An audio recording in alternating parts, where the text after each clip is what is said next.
Sometimes in life, you find yourself on the right side of the line. Do you think there's a little PTSD somewhere in there in the biathlon?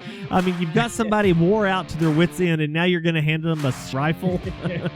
Is that really a good idea? I mean, I'd be like that one girl, Carrie Strug, and she made that jump with a broken ankle. I could do that. Live from Texas, this is the Dryline Farmer Podcast.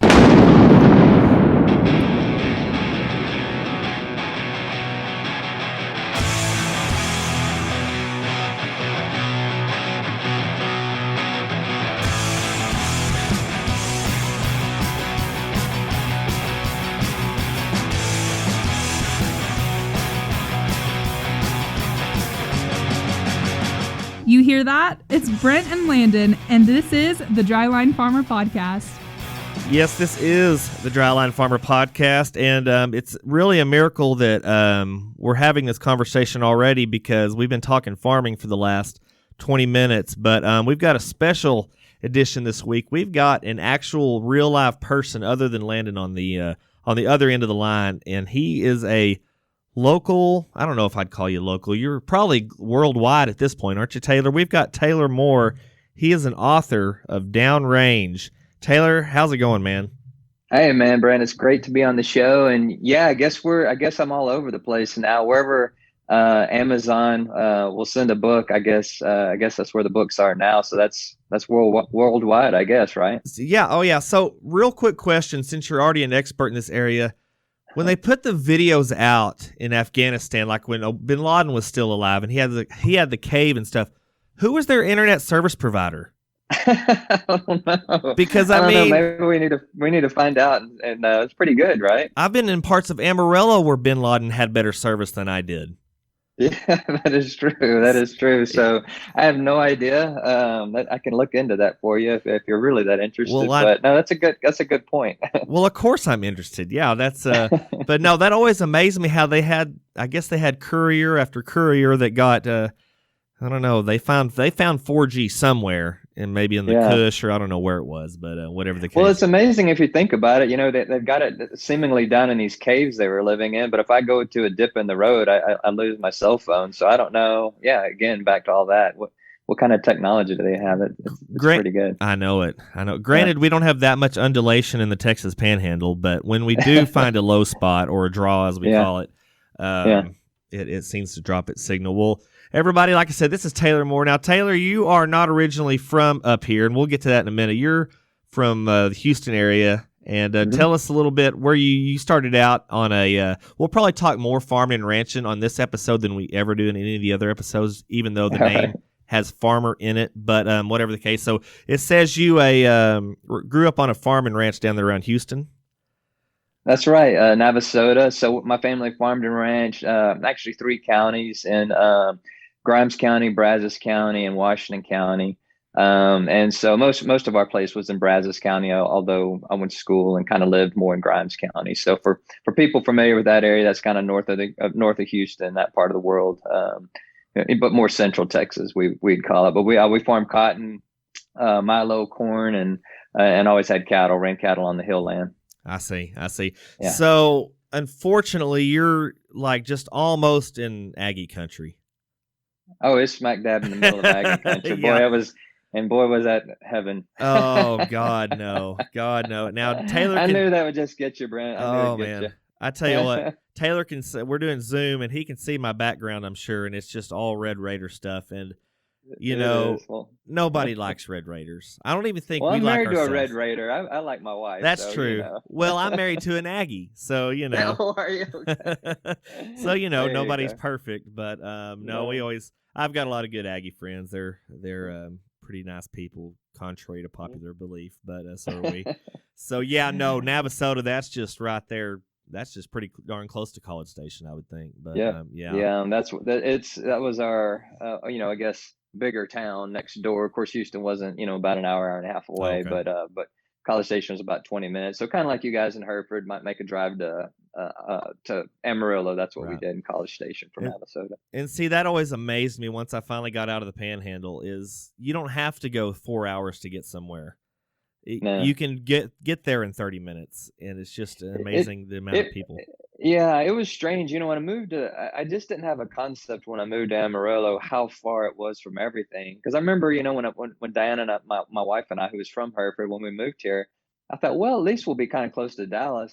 And you get here and you're like, no, we're not close to Dallas. We're not close to anything. You're I not. mean, maybe kind of close to Lubbock or whatever, which is, for what that's worth. But no, you're not close to anything. And I didn't realize as a kid, growing up in Navasota, again, Houston might be an hour and a half, but I remember, or Austin 2 hours. I remember if we had to drive to Dallas, it was 3 hours, and I remember going, "Oh my gosh, that long drive! How are we going to survive this?" And little did I know, I had that wasn't a long drive at all. So when you got to like Childress, did you just start hearing banjos, or what was it? I mean, it's like, where are all the people and where do the trees go?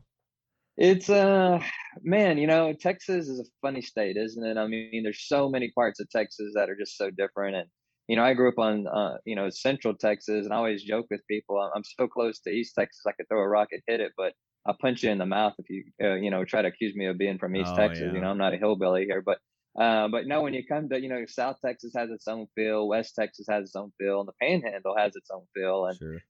but it's fun, it's cool, but it's different. It's a different part of Texas than where I grew up. But it's fun.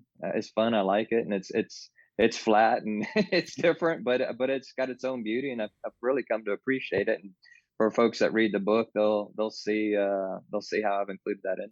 Yeah, it's glad you mentioned that, because in your book, you talk about. We were talking earlier before we started recording, how it's really interesting. There's not just too many, other than Amarillo by Morning. The Texas Panhandle is really not, or maybe Dust Bowl. Really uplifting stories about the Dust Bowl when Ken Burns gets on PBS. But the Texas Panhandle is kind of that.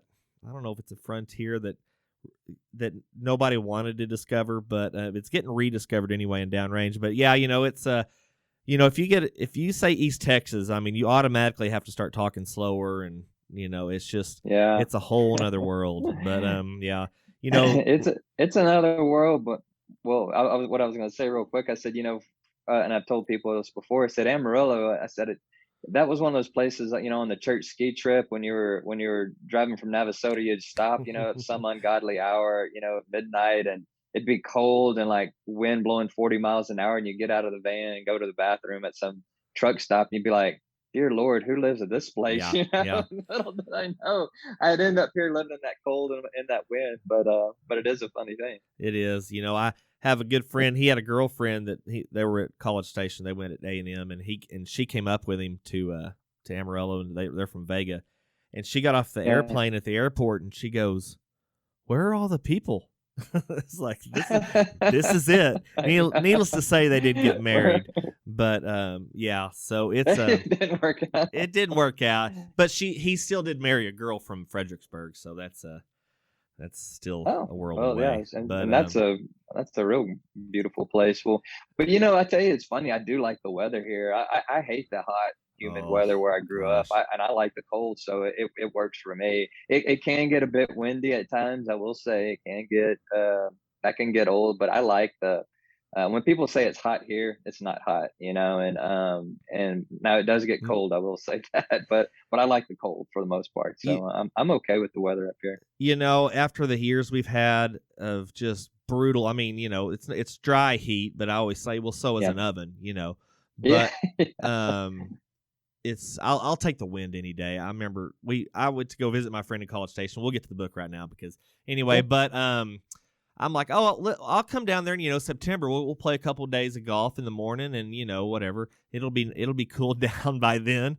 And we started each day at 8 a.m, and I'm like, dude, I gotta have the rest of the day to recover, because that was stupid how hot that was.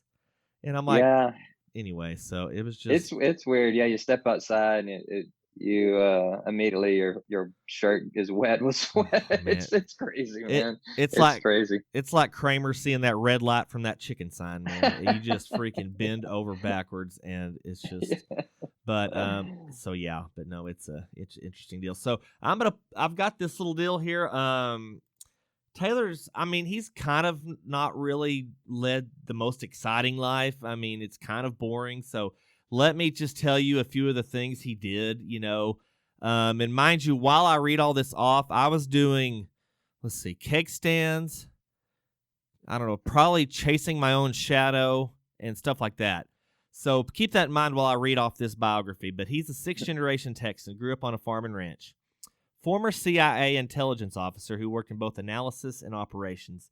Later consulted for the Department of Defense in theater security cooperation, force protection, and counter illicit trafficking. You realize how hard that is just to say that? He now lives in the Texas Panhandle with his wife and 2 children and is a full-time author and speaker. Okay. CIA, Taylor, you saw yourself becoming a government official in that capacity when you were, say, 16? Here's a funny thing, and I tell people all the time, people always say, like, growing up, what was your favorite subject in school? My favorite subject was always social studies. Remember social studies, what you had in a kid, yeah. and you're learning about other cultures and governments and all these different things. That was always my favorite subject. So as a kid, I was always just fascinated by what's happening around the world. All things international were just like it to me. And I had my mom's parents. My mom grew up overseas because her dad was in the oil business, and so she grew up in South America, and of course they'd lived over in Africa and places like that. So I'd hear all these stories growing up and hear her stories of her living in South America, and to me that just sounded really cool, and I was just fascinated with it. So while I enjoyed living on a farm and ranch and growing up out in the country, I always I'd look up to a jet flying overhead and think, man, I wonder where they're going, and when I got old enough to sort of figure out that answer for myself, I jumped on that plane and to see where it would take me. Did you go to A&M? Yeah, I went to A&M. Yeah, I was Okay. class of '97 at A&M. Yeah. Okay. So from college, is that where you went to straight to the CIA or? No, so my story. So I went to A&M, graduated, and my first job out of college was actually with the state senate in Austin. So did that for about a year, worked a session there, but still had that bug to travel. So I just kind of sold everything and packed up and moved down to Argentina because I'd taken some Spanish while I was in college and lived down in Mexico, and I wanted to continue with my Spanish. So I just went down to Argentina, took some Spanish for a couple of months, and then I met this guy and his wife down there that were selling trips to Antarctica, and met with him. Like a timeshare or what? No, so basically, there's a Russian research vessel that would take passengers aboard to. It was one of those Russian icebreakers that you see that can smash through the ice, and but they take people down there, and so I saw this ad in the paper down in Buenos Aires, and I went and met these people, and they didn't harvest my organs. Thankfully, they were legit, and told me all about it.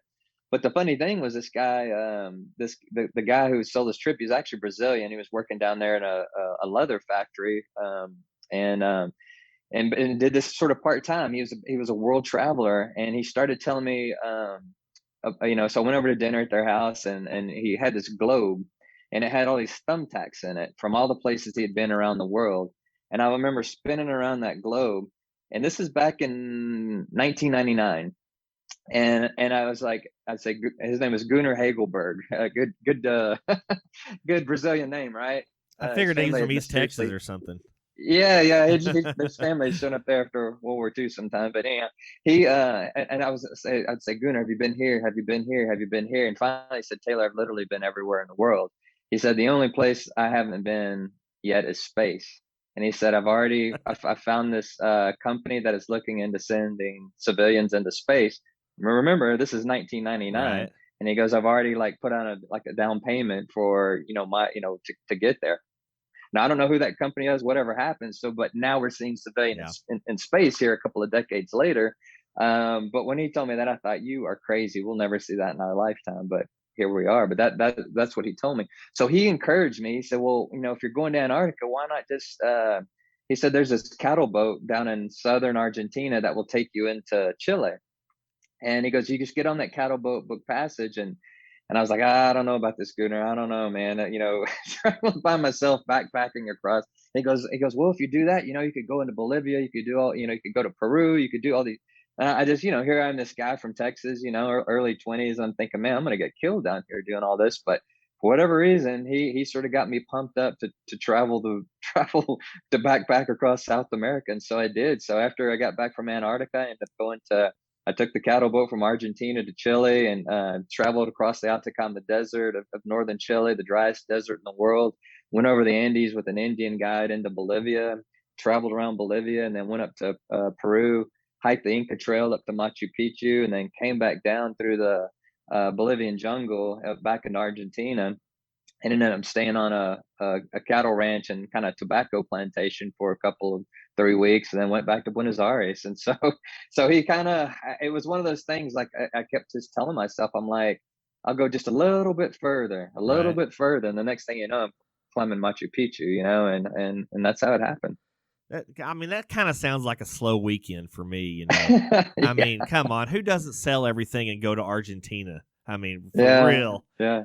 That's an amazing story. So this is all, you're just kind of freelancing, exploring right now. You're not any official capacity. You're just doing this. This is all pre-intelligence days, and but of course it made for a good resume, if you will. When it was time to start looking at the agency, and so it was just it was just one of those things. It was just sort of I guess my own sort of rite of passage. I wanted to see if I could survive, and so did that on my own. Made lots of great friends while I was traveling. I would hook up and travel with people that I'd meet along the way, mostly Europeans and Israelis and all these just crazy people from around the world. And but no, it was just one of those things. I wanted to see if I could do it. And that was the world before. I mean, cell phones were here, but not like obviously now.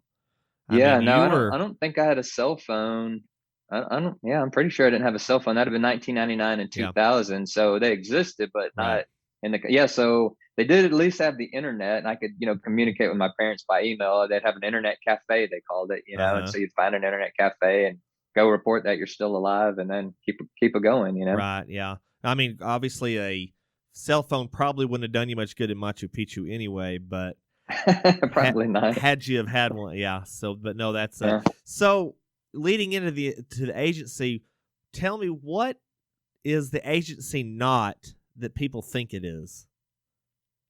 What is it not that people think it is? What is it's not a law enforcement organization, know, and I know that's kind of a funny thing to say, but I guess that's a misconception, is that people say, "Oh, did you carry a gun? Did you, And it's it's not the FBI, it's not the DEA, although a lot of those issues cross over. But the CIA, if you're on the analysis side, you're there to provide, if you're an analyst, you're there to provide lawmakers or warfighter or whoever it is with the best, actionable sort of intelligence that you can. You're the one that's keeping up with things, and you're keeping them abreast of what's going on in the world, and or whether it's a country or a person or a terrorist group or counterintelligence, whatever it is, that's your job.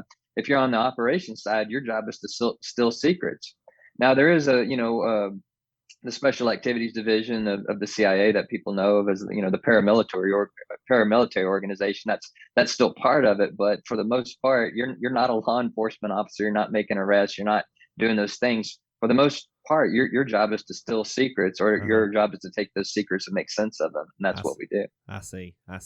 So you were I'm sure the application process is pretty involved.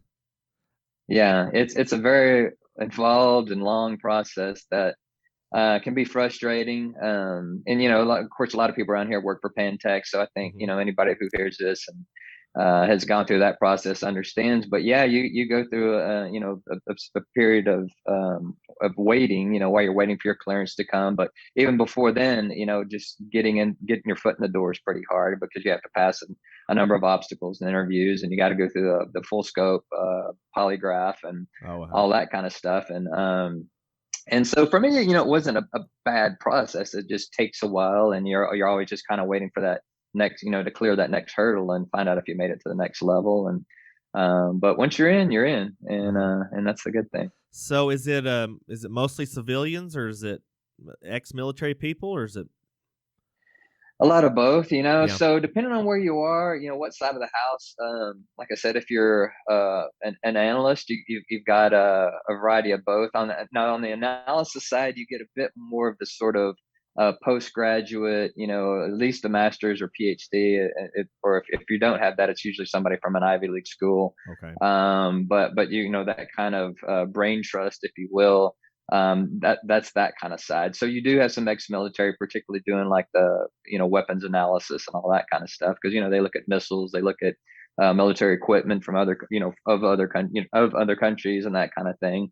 On the operations side of the house, it's a little more military, I think. You've got a lot of those guys that pick in there, that helps, people that have Arabic or whatever it is, and so that side. And then again, that sort of special activities, most of those guys, I wouldn't say 100% are military, but man, it's got to be close to it, because those are usually former SEALs or Green Berets or Special Force Recon or something like that, or Air Force combat controllers, you name it, they're there, and that's who makes up that. But it's a good mix. It's a good mix of military and civilian, or ex-military and civilian. Yeah. So that took you. I'm sure that took you all over the world. Yeah. So that was cool. It gives you some opportunities to see a few things you probably wouldn't normally see, and learn about different cultures. And the agency is very good about getting you prepped and great education and training and that kind of stuff for what you do. I see. Yeah. It's so you were, of course, your character starts out in Afghanistan. He's a Green Beret, is that right? Yeah, he's a former Green Beret turned DEA special agent. I see. Yeah, it's so he's more of the obviously the military side. So but so that kind of sets. Well, let's get into that. So downrange, now were you a writer by did you was it in you when you were a kid?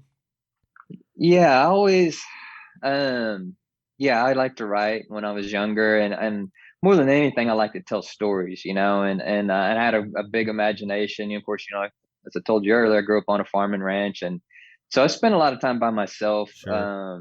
Growing up, just as you do, because that's where our house was, and so I was always out in the woods or riding my 4-wheeler, or making up some sort of a crazy story of just to entertain myself. You're out there, and so we had lakes and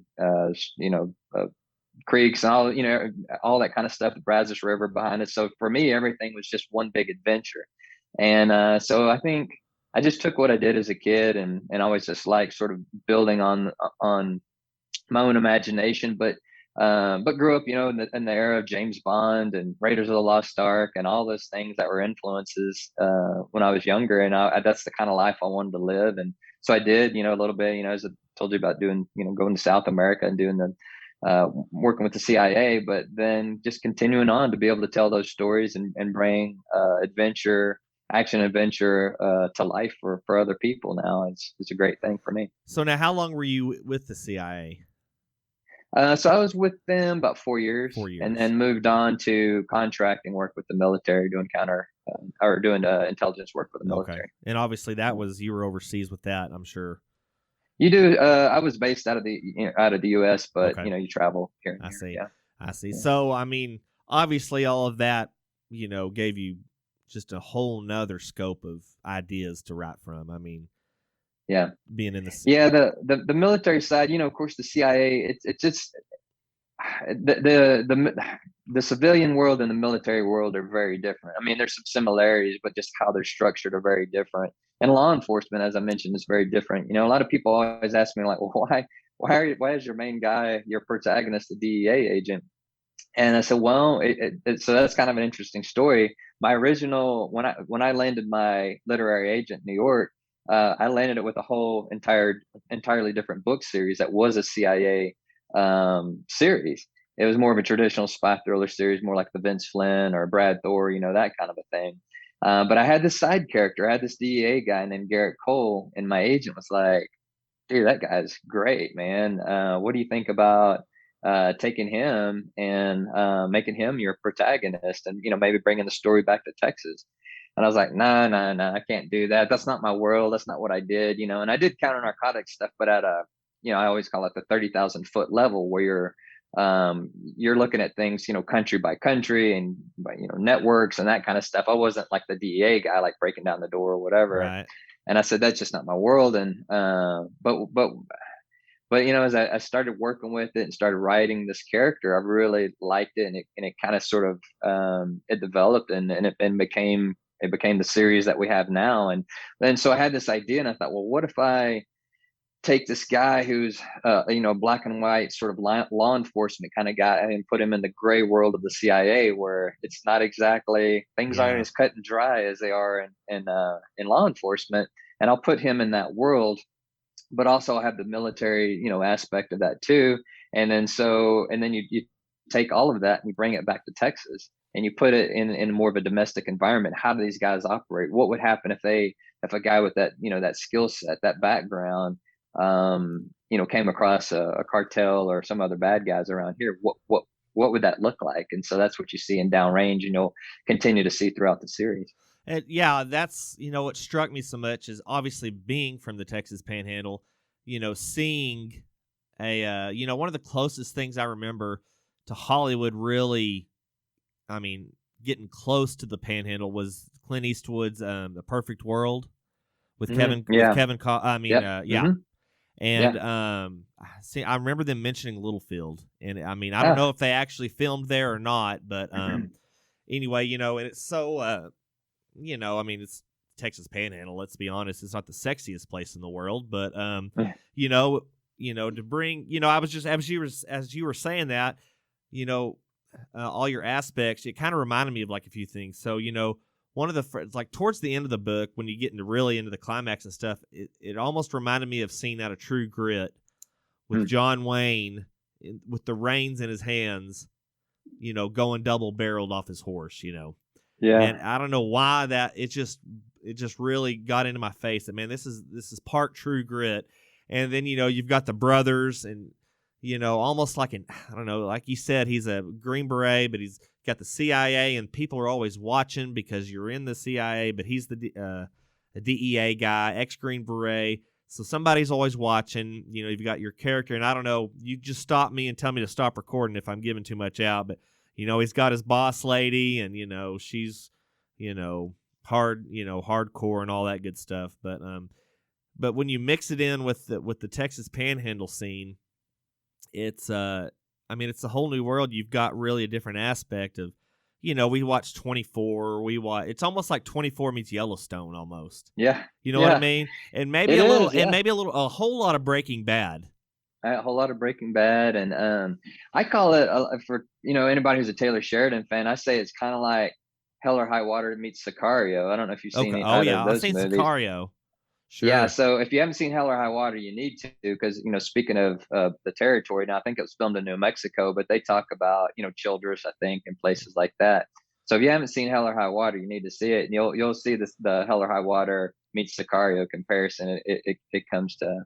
Yeah, put that on your list. Watch that next. If you haven't seen it. I've heard of it. Yeah. But I'll check that out. But so the process of writing a book, I'm sure, is painstaking. Draft after draft after draft, right? Yeah. And so explain that to me. It's got to be nerve-wracking to. Are you ever, when I started this podcast, I couldn't stand to edit it. To hear myself, if I could write it all, I wouldn't have to hear my voice, but in the back of my mind, I'd be hearing my voice say it. But, to edit my own work was always just painful because I was like, man, it's terrible, Yeah. And with your book, you keep, obviously yours is a whole lot more in-depth process. Mine's a fly by the seat of my pants, as you can probably tell. But so anyway, you go through your drafts and you've got editors to deal with and all that. So tell me kind of what's the outline of that? Yeah, it's a horrible process, if we're being honest. It's whatever you felt doing your podcast, do that times a million with the book. Sure. Because it goes through draft after draft after draft after draft after draft, and some of it's from my editors, some of it's when I was first starting out, some from my agent, some just from me. To get it perfect how you want it, it takes that many passes. To the point where you're just sick of it. You can't. Sure. I'll get to the point with the book, or where I literally can't read it anymore. My mind literally won't allow me to read it. I'll just sit there and my eyes will glance over it, but I can't read it. It's that you're that disgusted with it. Wow.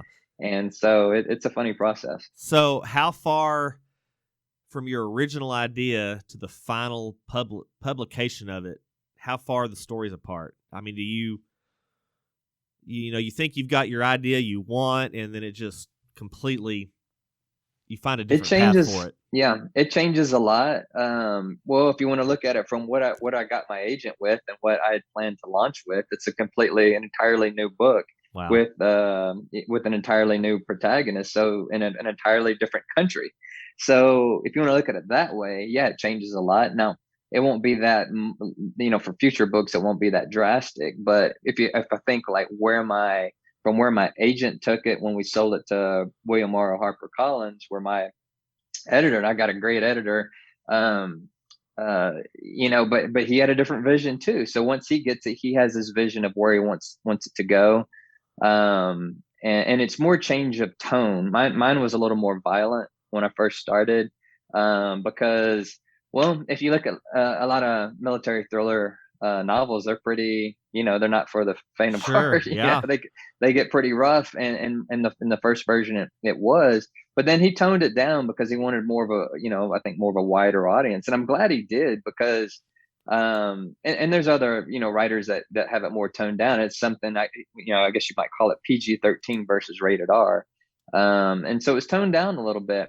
Now some people might read the old version and go, man, this was way better, this was more hard hitting and more and that just that's just how it is. There's a writer named Jack Carr, who's big on the scene now, and he's a former Navy SEAL, and you read his books and it's got torture and it's got all this stuff in it, Sure. and he's doing phenomenal, but this is just my editor wanted to go a little bit different way, but I'm glad he did. I think it opens it up to more people that can enjoy it, where some people are more comfortable with a little bit a little bloodier type thing, and then some people aren't. But I don't think how it is now is going to turn anyone. Nobody will notice what they're missing, if you know what I mean. Yeah. Whereas if you have that stuff in, it might turn someone off. Oh yeah, I mean, I don't want that. Yeah. Yeah, because I mean, like your language and everything. I mean, you've got a little colorful here and there, but I mean, it's mild. I mean, anybody. Very mild.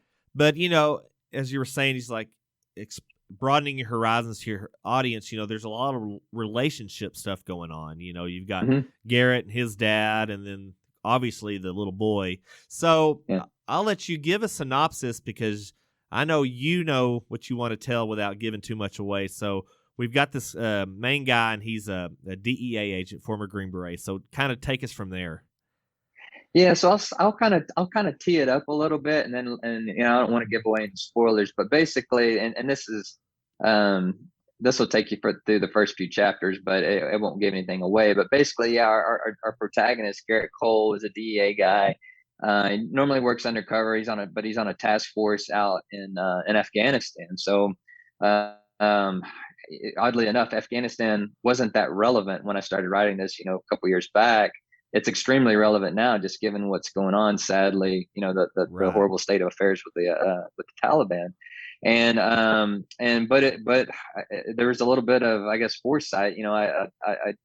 That starts off where Garrett is watching this village because he thinks there's a big drug shipment going through, and happens to witness this sort of radical organization come in and raise this village and start murdering everyone in it. And what happens is that he's not supposed to be there. He's in this horrible situation where he kind of has to watch this, but he's not supposed to be there in any way, shape, or form. He's there really, without the country, with knowing, and really without his supervisors knowing. But he ends up seeing this 10-year-old boy, Afghan village boy, escapes these horrible marauders. And he helps this kid get out, and Garrett doesn't know what to do because everyone else is dead. So he takes the kid back to this forward operating base where his CIA boss is sort of waiting for an explanation of what happened and why he ended up shooting up this village, and and why was he in a place he wasn't supposed to be, and basically ends up on a protective custody assignment with this kid. And so Garrett, as you might imagine, the single sort of hard-nosed hard-bitten DEA undercover narc is not exactly, Mr. Rogers, and not exactly the guy you'd expect to take on the responsibility of a 10-year-old kid, but he's really left with no choice. And he's got to hide this kid because he witnessed this thing, and they're going to need him to testify. And so they really want him out of the country, the only place it was safe. So Garrett decides, well, I need to go back home anyway. He grew up on a ranch outside of Canadian, and he's got his own fence mending to do because he's estranged from his family. And I'll let you read the book to get into all that. But basically, hasn't seen his dad or his brother in years, and needs to go. He needs to hide out. He needs to hide the kid out, but he needs to solve some of his own life problems.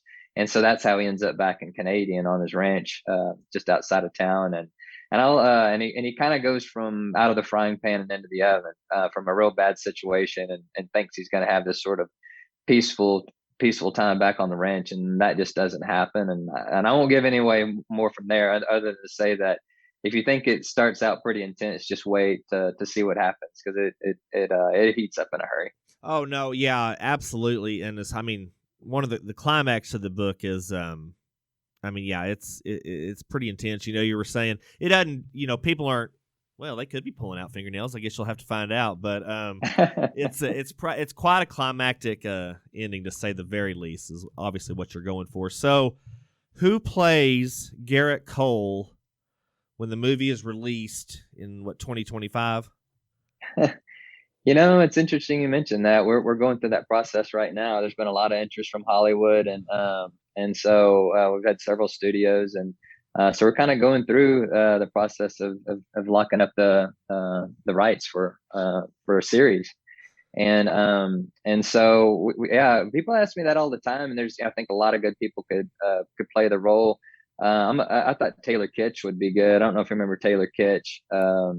He's not, I guess, necessarily a household name, but he was in Friday Night Lights. He played Tim Riggins, if you ever watched the series, and he's been in a few things like Waco, and he's been in some things that I thought were really good, like Lone Survivor. He was in I don't know if you remember Lone Survivor. Oh yeah, I read the book and saw the movie. Sure. So Taylor Kitsch has done a good job of playing both a Texan and a special operations guy, and I thought he would make a good Garrett Cole. And he's about the right build and look for it. My understanding, I have a friend who's passed on the book to Taylor, so I don't know if he ever read it or not, or threw it in the corner of his trailer. But yeah, you never know. So I think Butch, certainly either Tommy Lee Jones, Clint Eastwood, of course, yeah. They're old now, yeah. Yeah, getting up there. Of course, Tommy Lee's obviously he's a Texan, isn't he? Yeah. So, anyway, those are. But yeah, he's a hard nosed old man, and boy, he at the beginning of the book, you just really want. He's hard to like because he's so gruff to his son, and it takes you a while to figure out what all the backstory is and everything. But obviously, it's a really good deal. So I had a couple questions when I was as I was reading through the book. What or who is playing on the radio as he's driving from Dallas to Canadian? Who do you think he's listening to, Garrett?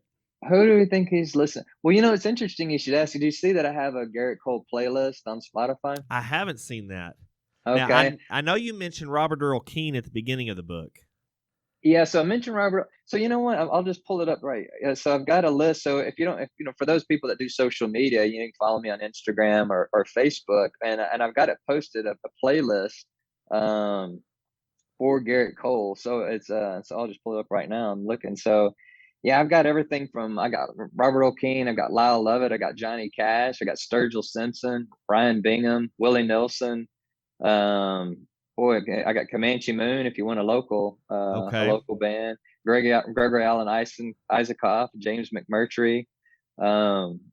There's some good ones there. So absolutely. So yeah, I've got a whole playlist that's just for the movie. So yeah, if you want to think about, you know what I think it is. I think he's Feeling Good Again by Robert Earl Keen. Robert Earl Keen. Okay. Yeah. And the reason I put that down, when I moved back to Texas, after I got out of the agency, I was stationed out of San Antonio working at Fort Sam Houston. And I remember driving back home, to College Station. My parents live in College Station now, near Navasota. But but I remember hearing Robert Earl Keen's "Feeling Good Again," Uh-huh. and I just remember I'll never forget how I felt hearing that song and being back in Texas. So I think that would be the perfect song for Garrett to be listening to. See, so because this story is in the wintertime, Uh-huh. and so you would think it'd be Merry Christmas from the Family. That's a good one. Because Mom got drunk and Dad his family got drunk. is just about as dysfunctional as the family in that story. So that's a good one. I like that, Brent. Yeah. Okay. Another music song at the end of the book. What song would be playing? And you don't have to answer if you think it's just too much to give away, but what's the victorious song as the book ends? Are we still country, or are we using what are some rock bands from? ZZ Top wouldn't really work. I mean, they're they're from Texas, but a great victorious song for the book to end on, or for the movie to end on. Yeah, as the credits roll, or something like that. I don't know. A credit one. Yeah. I think it's still got to be country, because it just it's a modern Western. Yeah. The book is, or the movie would be, but I don't. What do you think? I mean, I'll think about it. Would you? It just came to mind. Is it Whiskey Myers? I don't know. Maybe not a credit roll song, but that he sings about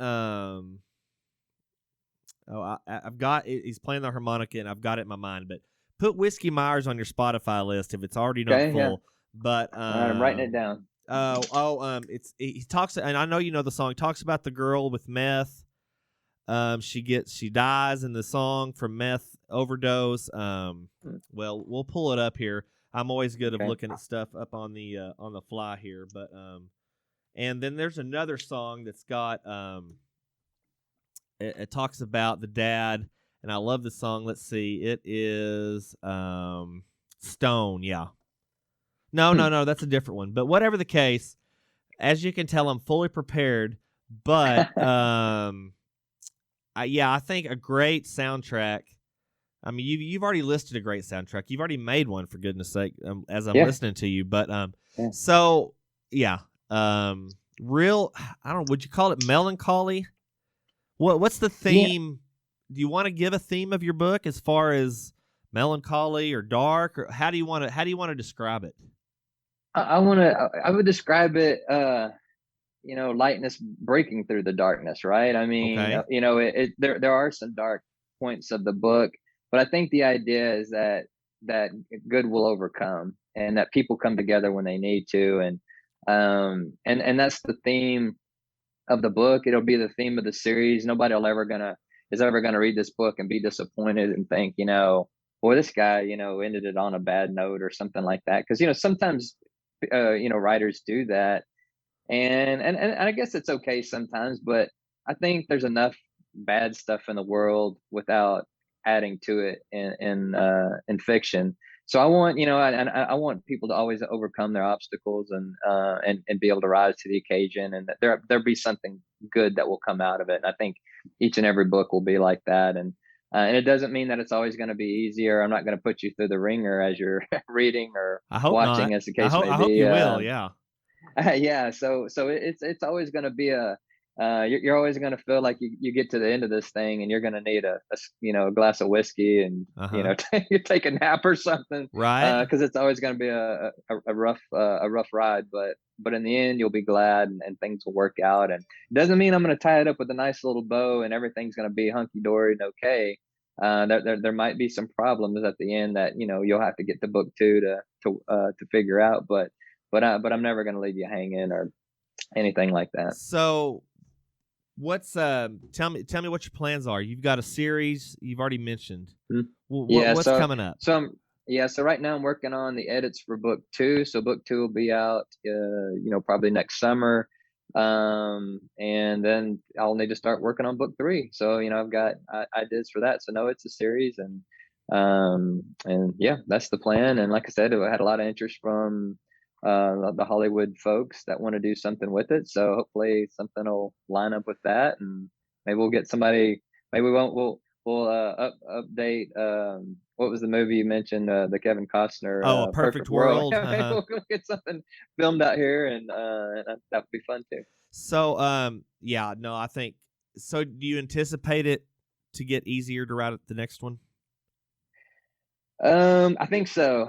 So I've written book 2, and it wasn't too hard. It was hard, but I think the more that you get to know the characters, and the more you know your pace and your tempo, and your themes and your feel, and the more I get to know my editor, of the things he's gonna balk at, Yeah. and that'll make it easier because you learn every time you do it. And this is book 2, and so he pointed out a few places that I was doing something wrong, or not necessarily wrong. It was just, he's like, you don't need this here. Saw it going And I thought, down. okay, well, in the future, I won't have to recap so much or whatever, do a recap a little bit and then move on and let each story try to tell itself. Cause I was trying to go back in and try to be like, and here's what happened last time. And then last time this, and he said, each book's got to stand on its own, and which makes sense. And let each story stand on its own. So I don't want to have to keep recapping. Sure. You kind of want to do like a little summary and then let the reader move on. You know what I mean? So things like that. So tell me, you've mentioned an editor, an agent. How many people are involved with a book? A lot. Yeah. A lot of people are involved. So, and I've told people this, and I spoke at an event on Saturday and on writing, and I told people, I said, man, I am a cog in the machine, and as a writer, you sort of feel like, you're like, whoa, I wrote this thing, so here I am, this, and you are important. It's not to say that you're not important, but I've come to realize, and this is totally fine with me, in the HarperCollins machine, I am a piece of that machinery, and so I have, a senior editor, and I have a marketing team. And as you have dealt with, I have a publicity, a publicist and assistant publicist. And these are the people that are, getting me out here doing things like this, podcasts and interviews, speaking engagements. And then the marketing team is doing what they do with bookstores and all that, and social media.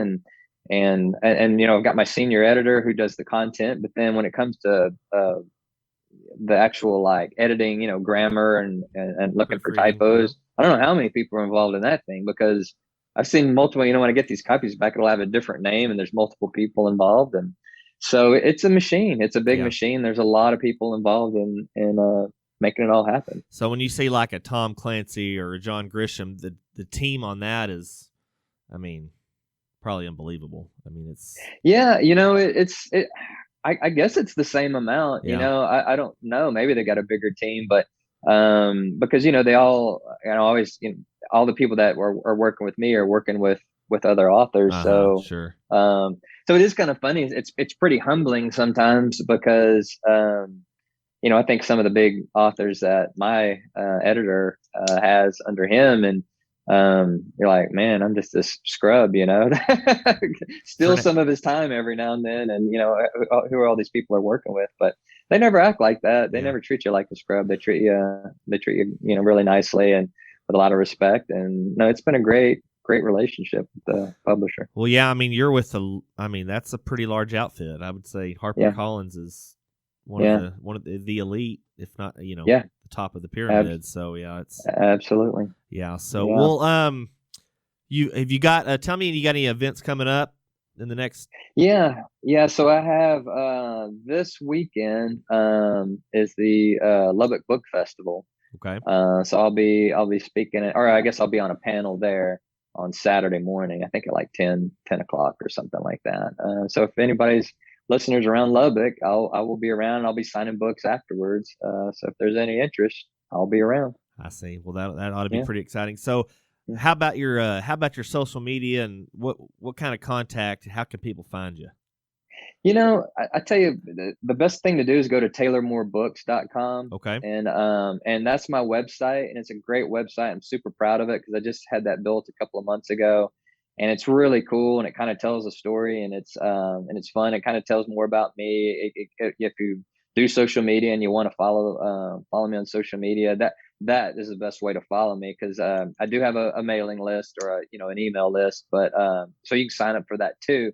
But I'm not as diligent as I am about posting stuff. So if people want to find out if I'm doing a local book signing in Amarillo or Lubbock or wherever it is, that's a good way to is just follow me on Instagram, or follow really Facebook is probably the best thing to do. But but and Twitter. I do Twitter also. Okay. But you can find all those links. Yeah. And again, it's all at taylormoorebooks.com, and you can just click right on there and link up. taylormoorebooks.com. Yeah, that's a pretty informative site. He had several reviews from different big authors. Really had really great things to say about your book. So some New York Times bestseller authors, I think, weren't they, Taylor? That absolutely. Yeah. No, we got Mark Greene is one of the biggest ones. Brad Taylor, another big one. We're with William R. HarperCollins, same editor. I got let's see who else is on there. I'm gonna figure. Let's see. I've got Don. Go ahead. Don Bentley, who just he's an amazing writer and a good friend. He just took over the Tom Clancy series. Okay. And Philip Meyer. For those who have read The Sun, which was a Pulitzer Prize, he was a Pulitzer Prize finalist for The Sun, an amazing book. And I haven't seen the series that was on AMC, but I've heard that's fantastic.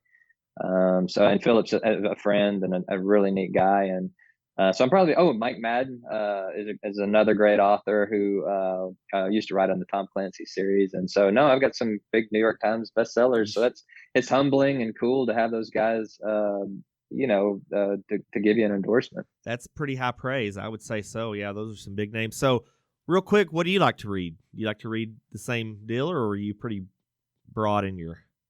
What's funny is I don't, it's kind of like one of those Twilight Zone ironies is that I don't really read fiction anymore or thrillers.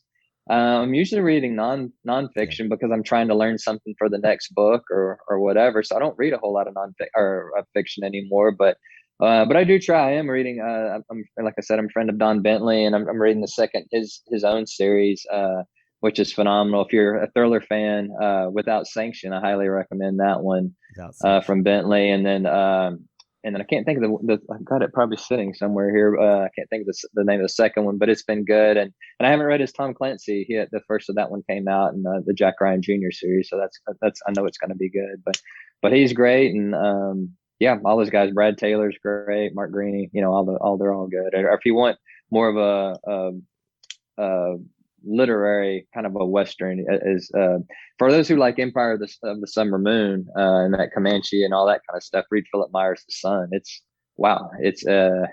It's amazing. Yeah, I'll have to put that on my list. Yeah, I'm the same way. I love watching or reading nonfiction. I've always been that way, even when I was a kid. Even though I didn't really like to read per se till I was probably in my 20s.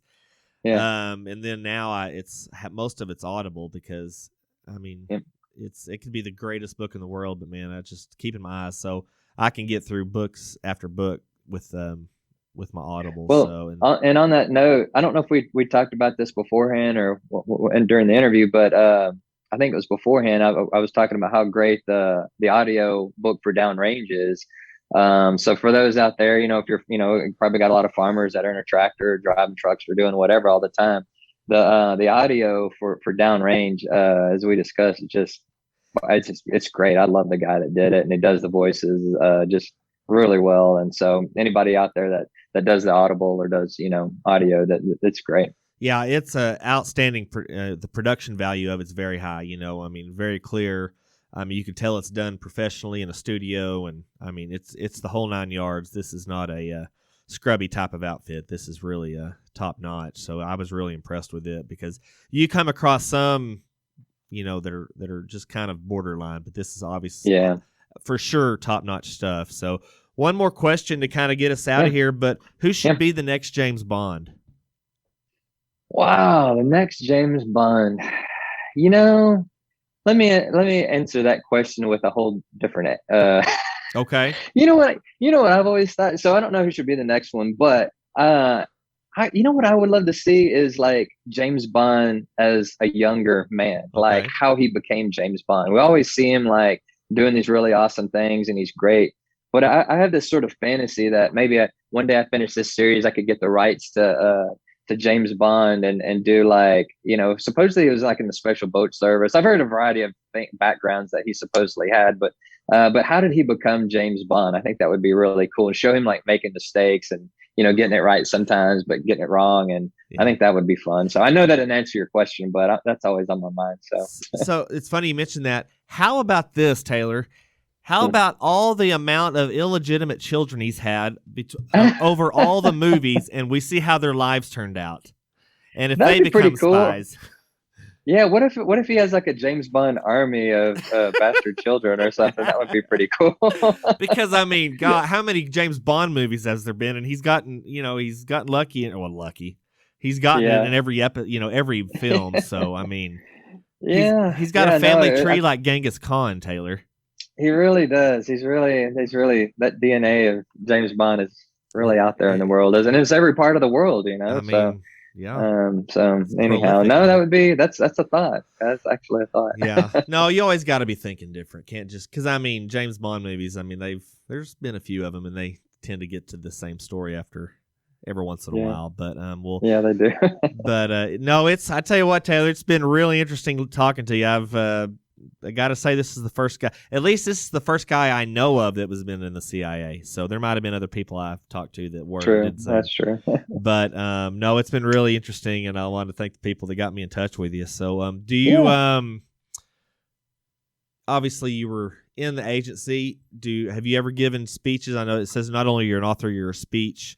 You give speeches and stuff. Mm-hmm. Do you give opinion pieces on the state of like Afghanistan and foreign affairs and all that, or do you stick to your writing? I stick to my writing, and I do that for a variety of reasons.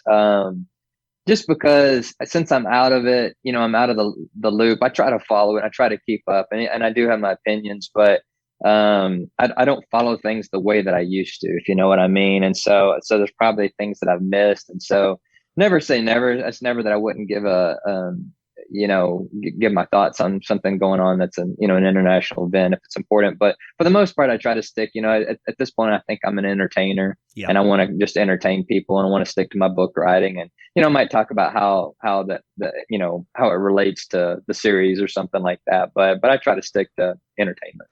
I mean, are you sure? Because there's a shortage of political opinions out there. I know there's really nobody's talking about it. Nobody really is taking a stand on anything. So, I honestly, I kind of, there's so much of that out there that it almost repels me in a way. It just makes me want to, like I said, I want to tell good stories. I want to be an entertainer. I want to bring joy into people's lives, not more strife or the strife that I want to bring into your life. It's manufactured and will be resolved in the end, that kind of a thing. But no, I feel like we need a break from all the bad news that's out there and have some fun. And so I just want to bring joy into people's lives. I just want to create fun and for people that need an escape, I just want to create escapism. Yeah. And that's what the book is about, and that's what the series is going to be about. And just for people to just sort of get away from it all. I couldn't say it any better, because not only the book is uplifting, but don't get him wrong. He keeps you in suspense. He gives you action. He gives all of the adjectives that I can't even think of right now going on through this book, especially if you're a Texas Panhandle resident and, you're always seeing stuff based in New York, LA, and, everywhere else but here. But no, Downrange, you can find it, I guess, in every bookstore that people can get to, and Amazon, and obviously Audible. Yeah, everywhere books are sold, you can find it for the most part. And I always tell people, if you're in Amarillo, of course, Barnes and Noble has it, but I always tell people about the Burrowing Owl and Canyon and here in Amarillo, because that's a local, it's a local bookstore, and the folks that own it live here, and so I always like to support them. But yeah, no, it's anywhere you can find books, you can get it. I've got more questions, but man, I'm afraid that I don't know what's going to happen, but whatever the case, I was going to ask you how you picked Canadian as a base to set out of, but yeah, that's a great question. So basically, I spent a lot of time in Canadian. I was working in oil and gas, after I got out of Intel, and I moved up here, and I was a landman. So I was going up every day. I would drive from Amarillo to Canadian or Perryton or Miami, or I drive through Pampa, everywhere. No, you kind of got to go through Pampa wherever you go to get through. So, I was going to Borger, I was going to all these different places, but Canadian probably the most. And I really fell in love with Canadian. It's a neat town. It's a beautiful town. It's got really cool, interesting people there. And I could have invented a town, but you couldn't invent one that's as interesting as Canadian, right? Sure. I mean, and it's just, it kind of had that sort of Old West feel to it, and kind of a great place to set a novel. And so, people ask me about it, and they asked me, I did a speaking engagement the other day, and people say, well, why didn't you make something up? And I said, the coal ranch, that's my center of gravity, and that's made up. Now, and you'll notice that I never really give specifics as to exactly where it is. You can kind of imagine, because I talk about the Cap Rock and I talk about the Canadian River, but that can be a pretty big expanse, and I'm sure somebody will try to pinpoint based on how long it takes them to get to Pampa or whatever. But the point being is that's what's sort of fictional, and I wanted to include real places with real restaurants like the Stumbling Goat, Cattle Exchange and Chiawas and Perryton, and places in Miami, a little cafe there. So there's all real places in a book too. You'll see that too. I take real places, and I think that's fun. I think that's fun for local people, and I think it's fun for people that aren't local that can look at this and go, Google it and be like, man, that's a real place. You can go, you can go to the Stumbling Goat and get you a Shiner Buck and a burger and watch a band or whatever. I think that's fun. I was going to say, I've been this person before where I'm watching something and I Google it and I'm kind of disappointed it's not real. Yeah. I mean, people kind of, oh man, it's just like you said, that's a real place. They feel like they're kind of getting an insight on it and all that. So it's I think it'll be fun. I think at some point somebody's going to venture over to Canadian to see if this place really exists, Sure. And I think that'll be fun. And but no, I love the Panhandle. I'm proud of it. I'm proud of West Texas, and I hope people that read the book will be too. And I hope people that read it that aren't from here don't do what I used to do. Like I said, blasting through I-40 on my church ski trip. Right. Like, stop and go to Paladuro Canyon and go to some of the great restaurants and Panhandle Plains Museum. I mean, that's a museum bar none. That's just amazing. And go up to Canadian and Perryton, go, just look around and see all these great things that we have around here and these beautiful parks and spend a little time here. Yeah, I mean, Panhandle has mountains of history. I mean, there's just no question about it, between the settlements and the Dust Bowl and Depression and everything. My grandmother, she passed away last year, but she was part of an interview on the Ken's Burnsdale. I don't think her interview aired, but she was here. Yeah, I remember in the heart of it. And anyway, it was once again a very uplifting documentary about losing your way from the house to the barn. So you have to tie a rope from the porch to the barn door so you don't get lost in a blizzard or a dust storm. And just unbelievable stories there. But like I said, I could go on and on with you. But yeah, so it's real interesting. The fact that it's in the Texas Panhandle, really for the local folks, just really kind of adds a whole nother. Kind of puts a cherry on top of it. So, but Taylor, it's been great talking to you. I'd love to have you on again, and when that movie comes out, we'll get all those things lined up, and really appreciate you coming on. No, it was my pleasure to be on the show, and definitely, as book 2 comes out, I'll give you a heads up, and maybe you'll be following it, and I'll come back on the show and talk about that. Absolutely, Taylor. All right, well, everybody, Taylor Moore, Downrange, check it out. It's everywhere that you can pontificate of finding a book. It's all over the place. And if you go to taylormoorebooks.com, you can find all the links to it, and so anyhow, plenty of places to buy. Great. Yeah, absolutely. Go to taylormoorebooks.com and you will find anything and everything you want to know about that great book. So like I said, we'll look forward to the next in the series. And Taylor Moore, thanks for coming on. Thank you for having me on. All righty.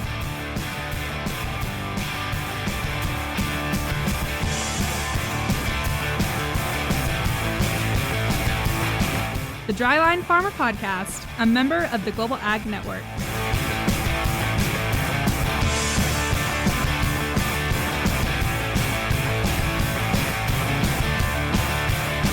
There's podcasts, and then there's this, the Dryline Farmer Podcast.